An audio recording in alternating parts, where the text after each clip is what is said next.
Welcome to Creative Escape Glass.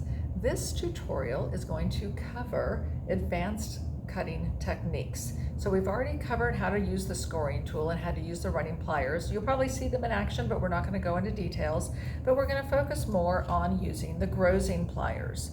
The grozing pliers are a handy little tool for getting things out of your glass or breaking things off where the running pliers don't work, okay, where the running pliers can create some challenges. You'll notice that the top of the grozing pliers is straight and the bottom is curved. There is a reason for that. When we're doing the pulling technique, you're going to want the straight edge on the top because it's straight, there's control, okay? We're trying to do something with it.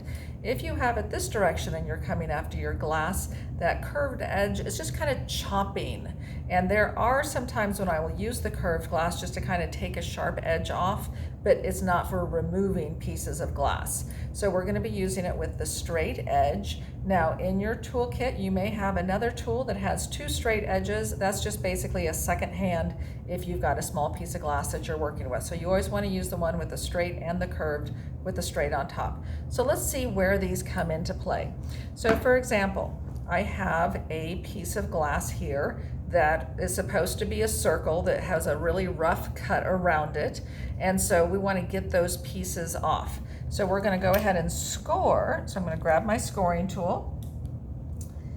Okay, and we're just going to kind of score this in some sections. Okay. To follow around. And so once we've got a good score with that, we're going to use our grozing pliers. Now you're going to want a good grip on this piece of glass, and you're always using top and bottom, never use edges, always top and bottom. You have the straight side of your grozing pliers up. You're going to get a good grip with this tool, just a firm grip, not a death grip. And you want it close to your score line, but not on it. So close to your score line, you're going to pull slightly and then bend down. Okay, and that just snaps right off. So I'm going to go to the next one that I scored. Going to get it lined up close to my score line. I'm going to pull slightly and just a little bend, and it's going to snap right off. Now the biggest mistake that I see with this is when people get this lined up, they want to go down in the middle. You're always pulling slightly and going up in the middle or down on the edges. And this is and that's a little messy. I might not have scored right there. Okay, got another score right here, and it just snaps right off. So if you've got a good score, it's going to break off nicely for you. And so that's getting closer to the circle. Now notice it's still a little bit jagged around the edges. Okay, and so at this point, if you want, I kind of call it the icicle effect. If you want, you can leave it that way, and it will soften, the sharp will disappear, but you'll still have some of this texture around the edges. Otherwise, you can take it to the grinder and smooth it down so that it's a perfect little circle. And let me show you what that means once it goes in the kiln. So here are two pieces, two ornaments that were put in the kiln. I know it's a clear background, so it may be a little bit harder to tell, but the one on the right with the snowman head was ground down. So those edges are nice and smooth. They've all been softened by the heat of the kiln, so they're not sharp, but the one on the left has a little bit more irregular edge because it was intentionally left with what I call the icicle effect, which I think is really cool. Neither one is right or wrong, it's just personal preference and the effect that you're looking for, just so you can see a difference, okay? And so then this tool can also help you if you need to break something off. Let's say that you have a piece here that needs to be just a little bit shorter. If I score just a little bit off the end of this and line up my running pliers like you're supposed to with the line lined up with the score line, there's just not enough mass on the right-hand side in order for it to work effectively. And so because it needs equal pressure on both sides to break that score line. So if there's not enough, then this will act like, with your hands, it's going to act like the running pliers. Again, you're going to get a good grip on this piece. You're going to get the straight side on the top, get it lined up close to your score line, pull and bend, And if it doesn't break perfectly, like this has a little bit of jaggedness, we can flip it over and try to kind of chomp it off a little bit, or we can take it over to our grinder and just buzz that straight. So this is a great way for removing more glass, because you wouldn't necessarily want to grind off this much glass. You can remove the extra glass and then grind off just what little you need for shaping purposes. Okay, this tool can also help you get pieces out that are steep, because if you try to score this and break it out in a single chunk, it's too steep of a turn in order for it to break. So if I use my running pliers, then this is just going to go over here and break off. So if you only needed this piece here, that wouldn't matter, that would be fine, and then you could do a second one. But if you're trying to preserve this part and just get this out, then what you're going to need to do is we're going to need to do multiple scores, inching our way in and using the grozing pliers. So I'm just going to kind of do a shallow score, come down a little bit on that black, cut across, and go up. And then I'm going to use my grozing pliers, get them lined up, pull, break that out, and then I'm going to do the same thing. I'm going to come down, still make sure that you're starting on an edge, come down a little bit, cut across, okay, and then I'm going to get this in here, get a good grip, pull, and see this part is still intact, and then I'm going to do that one more time. I'm getting a good score, and my body will move when I'm doing something steep like this, because it's easier to control the tool that way. Get this lined up, and I'm going to pull, and there I have preserved that exterior arch.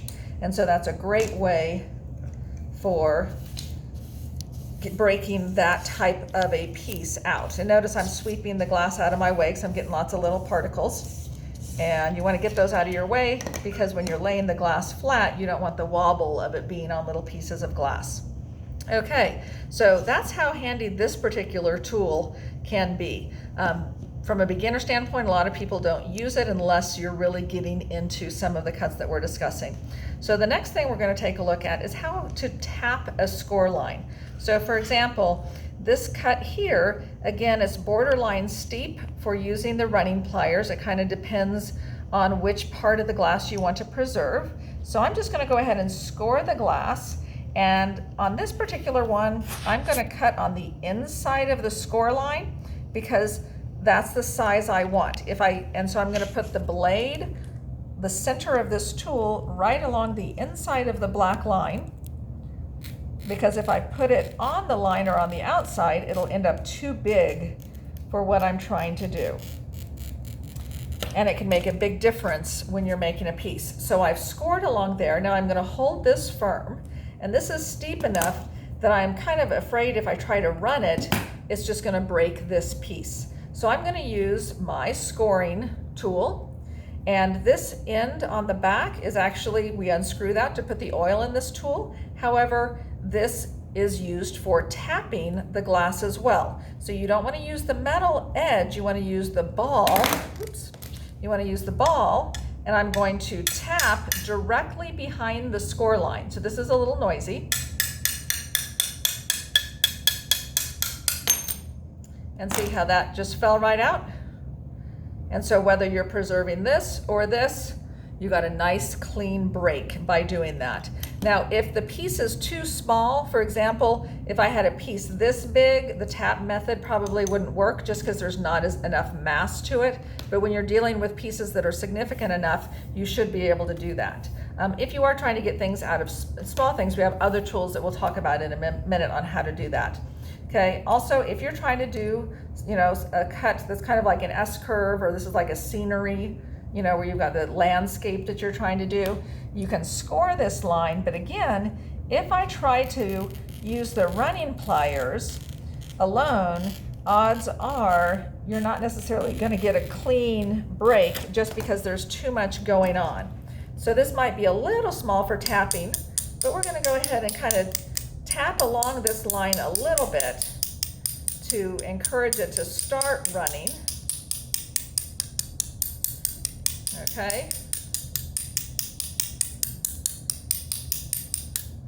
And then I'm going to use my running pliers, and I'm not coming on straight. I'm going to kind of go the direction of that line.